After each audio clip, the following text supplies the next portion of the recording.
I would love to introduce George Conner. George is the Deputy Director of Operations for the Alabama DOT. It's my pleasure to be here. Tim had asked if I would be able to do that, and very glad to do it and very grateful that everything worked out. I'm George Conner, Deputy Director for Operations at ALDOT.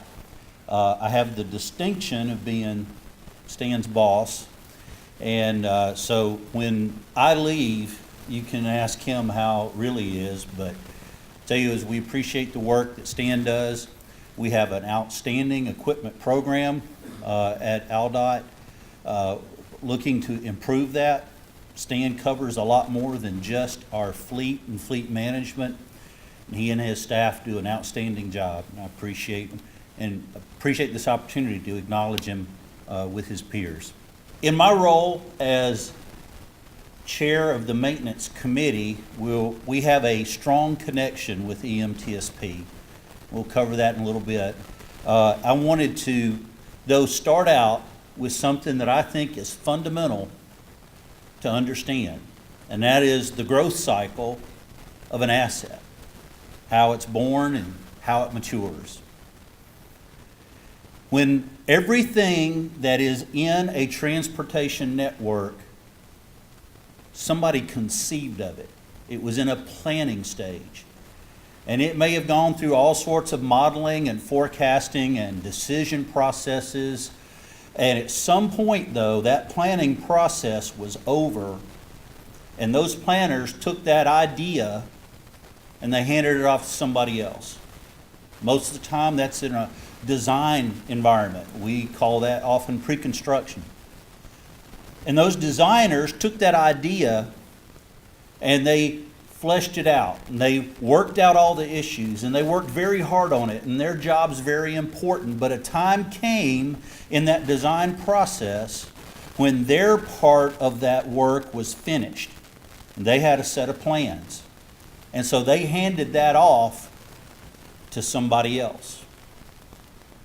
Usually that means that goes to construction. That plan is let to contract. Somebody builds it. There are a lot of challenges. It's very important work, and often it is not easy to do. And the people that do that are good at their job, and we're glad that we have them. But there comes a day when they finish that project and they move on to the next. And when they do, that thing they built is handed to somebody to maintain. Those folks take that asset, and when they're through maintaining it, wait a minute, they never finish. It comes to the folks who maintain it for the entirety of that asset's life. There is nobody else to hand it off to. There is no going back. There is no do-over. It's theirs for life. It's ours for life. And as somebody who my background at ALDOT has come up through maintenance and maintenance operations, I can tell you that lifelong maintenance, because all those assets, we have them for life, lifelong maintenance requires good people, the ability to buy the stuff you need, you got access to materials, and equipment. Maintenance cannot function without that. If you look at any of your state's maintenance management systems, that's the holy trifecta of a daily work report, right? It's people, it's material, it's equipment. And so equipment is a fundamental part of how we maintain what we do. The assets that we maintain today are larger, they're more diverse, there's more complicated, they're more specialized, they're more demanding than the assets that we were maintaining as organizations 20 or 30 years ago. And looking forward, it's even more so. And the things that it takes to maintain those, the equipment in particular, is likewise becoming more complex and more specialized and more expensive.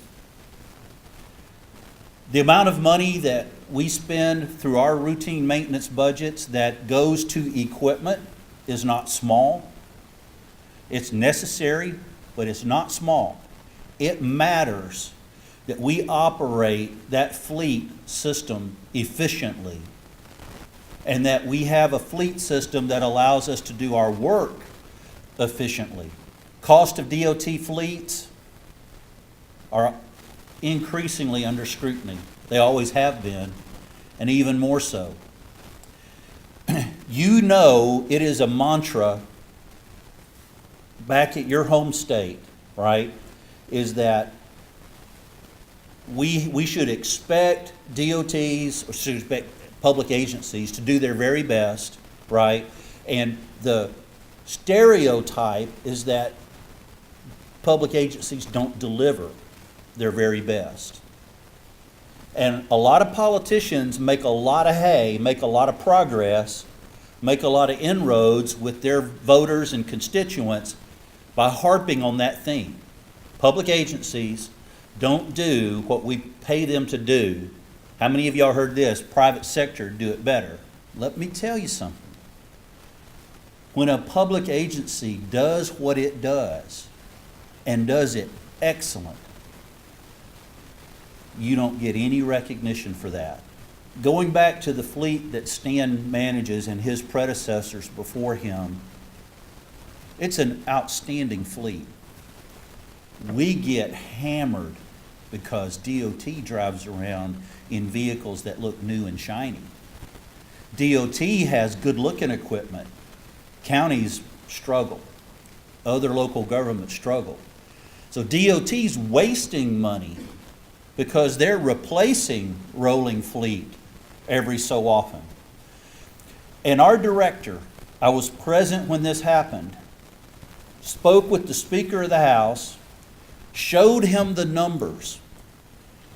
In the example of Alabama, the fleet operating costs were about half national average for both governmental and private fleets, and it had zero impact on the point he was trying to make. My point is, what we do matters, but what we do is often unappreciated. And so it's important that when we're here together, that we lean on each other, we build each other up, we pat each other on the back, we acknowledge our successes, because that kind of appreciation, that kind of acknowledgement is scarce outside. And if you have that in your state, wonderful. That's a wonderful thing. Fleet management is not for the faint of heart, for the reasons I just said. It is not an easy job, and it's becoming more difficult every day. So, I'll talk in a minute about the Maintenance Committee. The Maintenance Committee has a very strong connection to the technical service programs and to EMTSP in particular.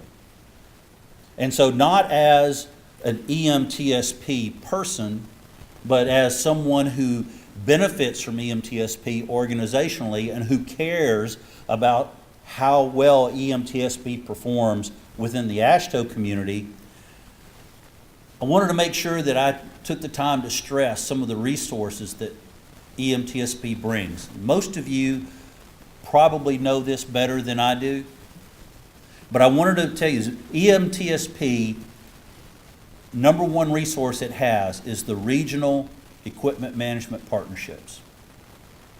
That's true on the other TSPs that we have connection with maintenance. The regional partnerships are the most valuable resource and source of information and expertise that a TSP can offer.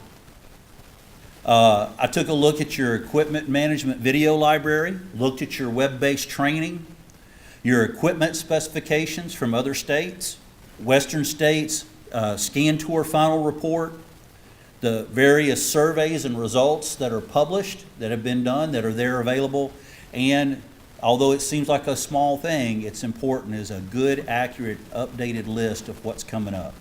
Here's a truth. Your EMTSP is strong, it's active, it works hard on your behalf. The more you use these things that I just covered, the more benefit it is to you, and in turn, the more benefit the EMTSP gets. The TSP is at its most successful when people are using it from any source, not just because they're a part or aware of EMTSP. But if it's a good source of information, it's disseminated, people recognize that that's a place to go to get good, accurate information and resources, then it's successful. The EMTSP is a part of a larger AASHTO community. The Maintenance Committee, otherwise known as formally, in a formal sense, the Committee on Maintenance. In a real sense, we're the MAC, right? The Maintenance Committee is the parent committee for 3 technical service programs. One is our transportation system preservation, both bridge preservation and pavement preservation. It's known as TSP2. It wasn't on the slide that Tim had earlier, but I'm the chair of that oversight panel of TSP2. That's an extra hat I wear. Our snow and ice control program, SICOP, is a maintenance committee TSP, and certainly that's one that is wetted at the hip with equipment. And then finally, the equipment management TSP. These 3 are invaluable partners in the mission of the maintenance committee. The oversight panel, Tim Cunningham, who is also the chair of our equipment technical working group with the maintenance committee, is the chair of the oversight panel. He and I confer frequently, commiserating sometimes, on issues that have come up with our respective TSPs.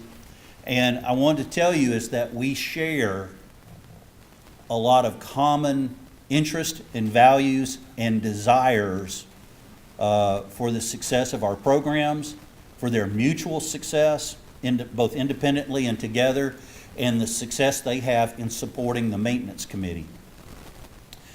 The other members of that oversight panel are your peers as well, and they do an excellent job. One of the things Tim asked me to cover is some of the things that are going on in AASHTO. Since the TSP belongs to this larger AASHTO community, I think it's important to understand exactly where your place in that broader group is. Let's start with a publication. We're not going to open it up, but there's the cover. It's an awesome picture of the cover.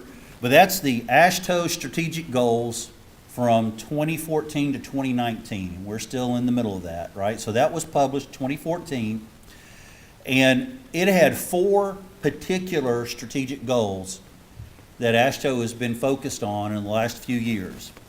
Number 1 is providing value to its members. Certainly that's a shared goal that the committee has and that this TSP has. Providing innovative technical and professional services and products. Very important. Also a shared goal with the maintenance committee and this TSP. To be a leader in national transportation policy development. Maintenance committee has been challenged to be that organizational leader when it comes to the policy of maintenance and the expertise, and be recognized for the leadership role that we have. And EMTSP has that same challenge and that same role when it comes to fleets and fleet management within DOT structures. And then finally, communicate the value of transportation. Now, despite my example before about our director talking to the Speaker of the House and it not going over very well, we all understand that if somebody's running for office, they're going to look at the world a certain way, and that certain way is whatever they feel like is going to get them reelected, okay? But one of the things that I think is an accurate indictment of how DOTs work is we are terrible communicators. We don't do a good job telling the world about the good things that we do. Heaven knows there's plenty of things we have no control over, and we have to do that, share all that, and update people. Sometimes we just blow it, and certainly You know, we stand up and take our lumps, or at least we should. But we do enormously good things. Almost everybody in here, without knowing every state that's represented, I would dare say that in your broader maintenance community, they don't have nearly enough money to maintain their infrastructure the way it needs to be. And I would also say that the majority of the fleet guys in here, you don't have the budget to maintain the fleet the way it ought to be at its optimal level. Yet, you deliver an awesome fleet, and those state DOTs go out and they keep things functioning and working way beyond any reasonable expectation that they should have otherwise had. We do awesome work. Warts and all, overall, it's awesome work. And we do not share that. We don't tell that story.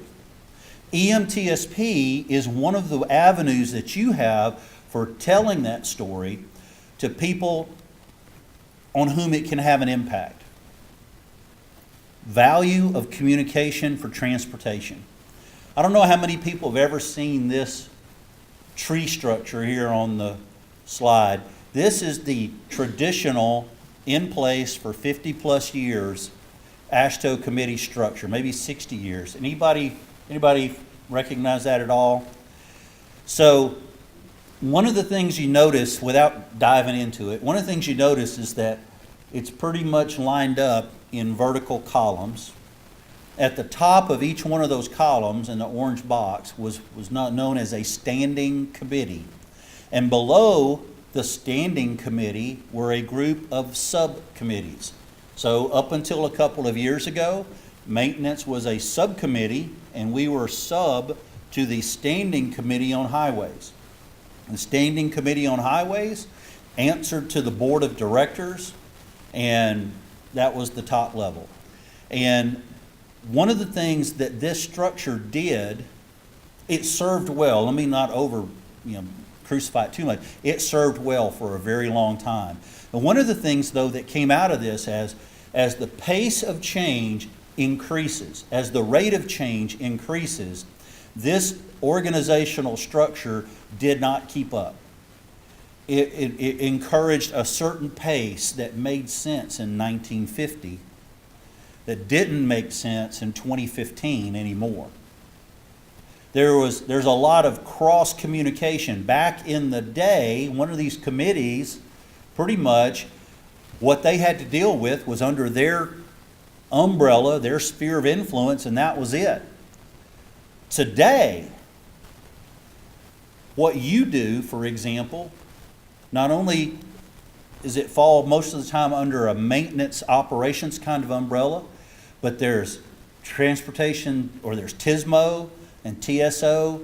Those acronyms, if they're not floating around, you'll hear them soon. Connected vehicles, those sorts of things, the environmentally oriented committees and the work they're doing regarding, say, alternative fuels, those sorts of things. There is a lot of impact, a lot of influence, a lot of ability to direct and influence what we have to do by others who are outside of our group. So the days of us operating just within our own little sphere of influence are not here anymore. They're just not. We need to be more collaborative with those other groups, both within AASHTO and without, that influence and sometimes even direct us in ways that we may not fully endorse. We need the opportunity to have a voice at that table when those kind of decisions are being made. The classic example I would give you is, if we step back into the maintenance committee world for a while, pavement is the single biggest asset that a DOT has because there's so stinking much of it. The amount of money that went into pavement versus other stuff, the amount of money that's typically spent every year maintaining pavement relative to all the other assets, it's the biggest single ticket item in a typical DOT. Yet, much of what's done about pavement and its preservation, let me back up. The preservation of that pavement is of primary importance to maintenance people. We're the ones charged to keep it going. Yet, many of the things that we have available are dictated by other groups like materials. They're good people, right? But they're not maintenance people. They're good at what they do, and we're good at what we do, and we need these two good groups to talk together so that people aren't making decisions in isolation from each other. And the same analogy applies when we're in an equipment world as well. This is the new committee structure that took place or was approved in, I think, September of 2016 by the AASHTO Board of Directors. We're not going to get into all these little things. I just want to point out a couple of. Number one, you see the little green square at the bottom, that's maintenance. And if you see that big green square at the top, that's known as a policy forum. Maintenance is now part of this 10-committee group and on program delivery and operations, and we now report to a policy forum. The policy forum itself looks like this. Instead of a single standing committee on highways that operates independently and we report to a group that now has councils, and each council has a mode viewpoint. So if you notice, there's one on aviation, there's one on water, one on rail, one on active transportation, that's fancy talk for pedestrian and bicycle, that sort of stuff. Public transportation, even freight off to the side. The one I haven't called yet is highways and streets. That's the closest analog to the old Standing Committee on Highway, and it is our direct parent for the Maintenance Committee. These other councils, if you will, so there we are on highways and streets, these other councils act as our aunts and uncles, so to speak, right? Out of that change in committee structure came these procedural changes that AASHTO has decided is important, and the Maintenance Committee has embraced as well. Number one is to better define the roles and responsibilities of a committee. Tim and the others who have been at the annual meetings can attest that we've taken that on and are working hard to do that. To establish committee activities that are focused on our strategic plan, check. We're improving direction from parent committees to subgroups. There's a separate bullet in here specifically to TSPs, but I want to say, I mentioned earlier that the committee has benefited greatly from our technical service programs. We are the better for it because of the work that EMTSP has done. What has been absent from that is, has the Maintenance Committee been that supportive and that helpful to the EMTSP in the way that we should have, and provided that kind of direction and oversight from that maintenance community picture, national perspective. I'm certain each of you gets that locally at your state level, but what is that from the national level? Next to the bottom one, establish steering committees to identify cross-cutting liaisons. That's that collaborating with other groups who have a great deal to say about how we do our business, and they don't need to say it unless we're part of that conversation. Technical service programs guided by the appropriate committees. We're going to drill down on that in a little bit on a slide coming up. We're going to encourage groups to operate virtually. At our meeting last week, we conducted our business meeting. We did not have a quorum amongst voting members that were present, but through some wonderful people who either were the voting members or had their proxies who joined us remotely, we did have a quorum. We conducted business. Lisa Koonsman here got up at like half an hour before she went to bed, just so she could get on the phone call in time. So we're on the East Coast, and she's calling, and we started at 8 a.m., so she's calling in at 5. So thank you very much. Establish community to practice ad hoc short-term task forces, formalize the role of associate members, and allowing more, it says limited participation, the emphasis, and that's an accurate word, but the emphasis here is a more defined role for participation by private sector representatives. So the committee as a whole, so that was from the AASHTO overall perspective. Let's talk about the Maintenance Committee.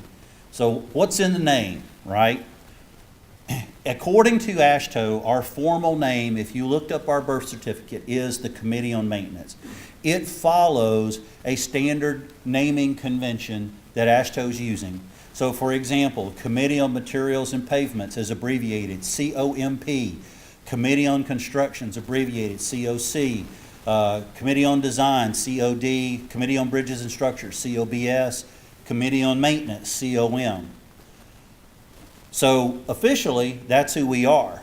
But deep down in our true identity, we're the MAC. We're the Maintenance Committee. And why is that? Number one, MAC is scientifically proven to be way cooler than COM. It's just a fact. We are the MAC Daddy of all the committees. Judy says I'm the MAC Daddy, but I say the committee is the MAC Daddy. Thank you, Judy. I paid her to say that. We're also, if Mac Daddy doesn't work, we're the Big Mac, and you can appropriate rap anthems and make them your official committee song. So if I were to say, "You down with MAC?" and y'all yell back, "Yeah, you know me." See, what other committee can do that? I would say none. So out of those strategic goals and those committee procedural changes, the MAC has identified 5 particular ones that we've been really focused on since our last year's meeting in Providence and have continued through the meeting this year in Charlotte. Number 1, we are committed to fundamentals while embracing new technologies and processes. DOTs are transitioning from a primary focus on capital programs, that is, building new things, and instead to having a primary focus on preservation and operation. What we have to take care of is oftentimes bigger than the new stuff that we're adding. Even with states that have had successful revenue efforts and have additional revenue coming in, I applaud you. We're not one of them. Hope to be one day. Pessimistically, we'll see. All right? But for those of you that are, I guarantee you that your preservation and operation of your existing infrastructure is becoming increasingly important, an increasingly bigger part of the daily focus of what your DOT does. Excellence in the fundamentals is essential, and new technologies and processes must be incorporated. I've shared this before, so if you've heard it, if you were in one of the other meetings, just bear with me. But if you think that because we have all this new stuff and everything, and we need to embrace that, and I want to be clear, we need to embrace that, but not at the expense of being excellent at the fundamentals. So again, from the maintenance world, because we're now focused on traffic operational issues, or we're going to have superb, and if you're a snow and ice state, superb winter management plan, and have clear roads and be just knocking the top off of our performance measures, and those roads are full of potholes and they stay that way, we understand potholes happen. But if the potholes are there and the potholes have potholes, how long does it take for somebody to be unhappy? Some years back, head football coach at University of Alabama was Gene Stallings. Moment of silence, please. Out of respect, he's still alive. Okay. Gene Stallings was asked one time that we were playing some directional school, very, very nice school, nothing about them in particular, but playing some smaller school. And Gene Stallings asked, says, "How do you get your players to be motivated when you're playing in a little game like this?" And he was very patient with reporters, right? So he said, "Let me tell you something. There is no such thing as a little game. If you don't believe me, lose one of them and see how little it is." Okay? So those fundamental things are important. And we have to maintain our excellence at the things that may seem boring, sweeping and striping and mowing and patching pavements, those sorts of things, as well as embrace these new and exciting and useful things that come along. Second thing the MAC is focused on is we want to be recognized as an organizational leader in the maintenance community. The people who are members of the MAC, you here in this room, I dare say, are recognized as leaders in your particular field individually within your organization, regionally, many of you nationally. But as a group, the maintenance committee needs to be at that same level. When people think of a issue with maintenance, they need to think of the maintenance committee as a place to go for information, much as we do with the committee on traffic engineering. If there's anything to do with a traffic issue or bridges and structures, if it's bridges, etc. The TSPs are fundamental to helping us become and to attain and then cement our reputation as that organizational leader. We're going to have better coordination between the maintenance committee and TSPs. It's not bad, but it's going to be better, and we're making it better. Tim, would you agree? It has been better. We're going to improve participation and attendance by MAC member agencies. How many people here are members, named members of the maintenance committee? Show of hands, please. Those that are, thank you. And thank you for your state leadership putting you on that committee.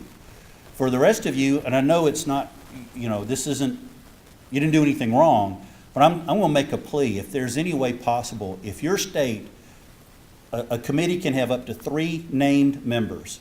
If your state hasn't filled all 3 of those for the maintenance committee, we need more participation from our equipment part of maintenance operations. I'm making that personal plea. If you're so inclined, when you're back, mention it to your leadership.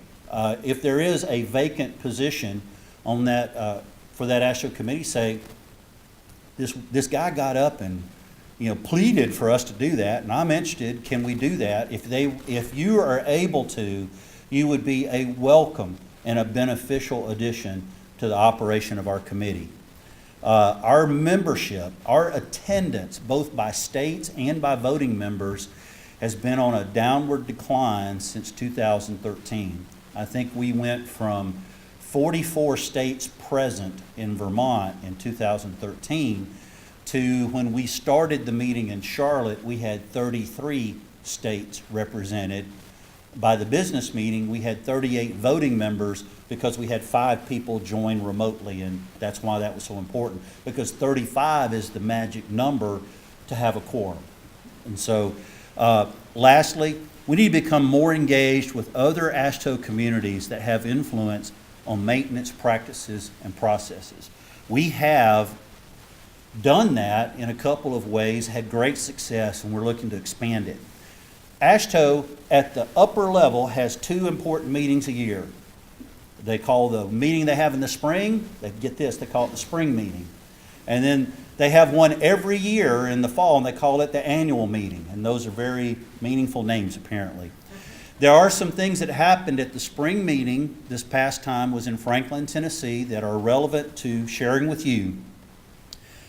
When it comes to proving publications, Tim shared with you some of the publications that were approved to be adopted.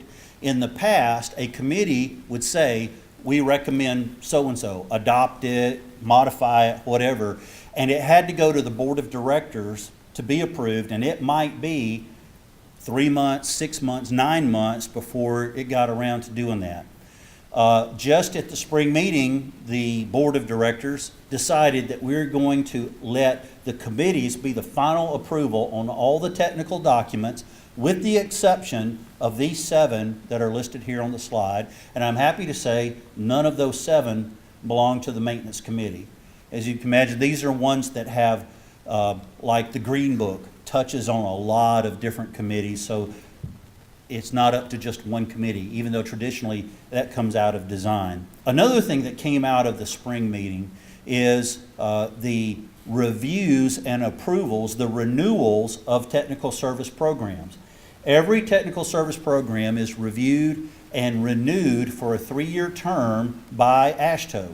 It's not a lifelong charter, right? Last year, Tim represented EMTSP in Maine in front of the board of directors with the Standing Committee on Highways, did an excellent job. Your TSP was renewed for 3 years.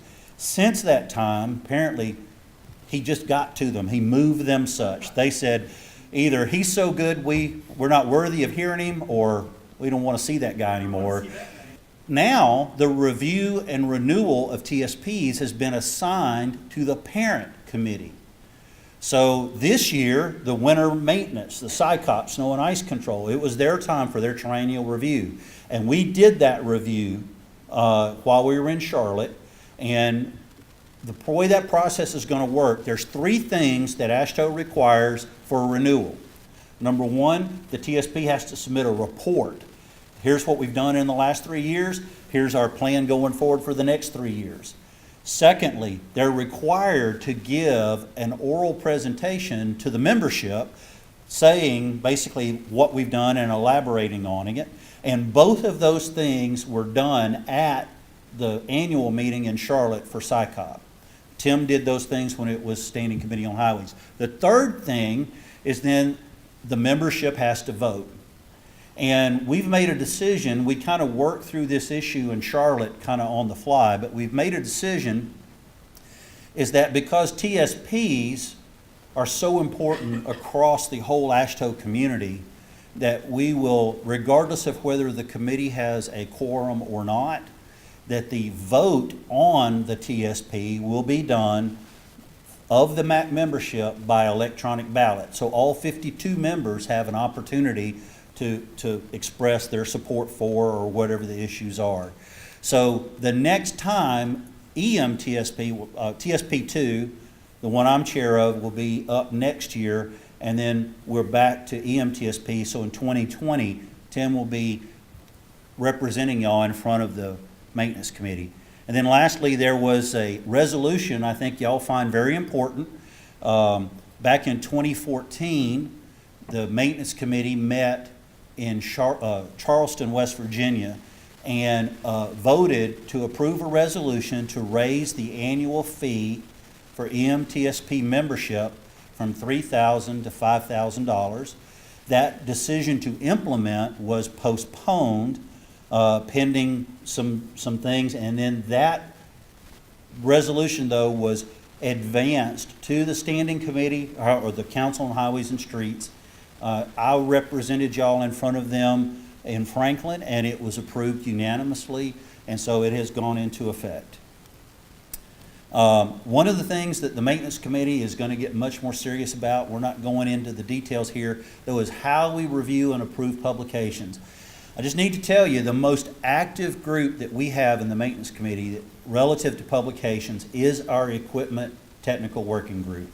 Y'all do an excellent job and are a model for the other twigs. They do great work too, but they could take a lesson.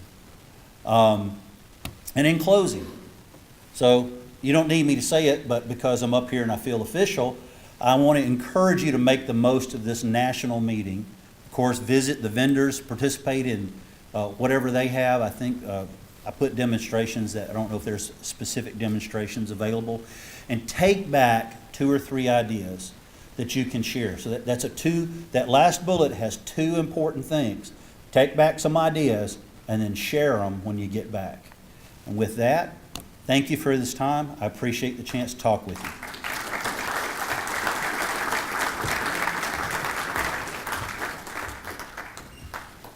The preceding was produced by the National Center for Pavement Preservation. More information can be found on the web at pavementpreservation.org. Additional support provided by Michigan State University.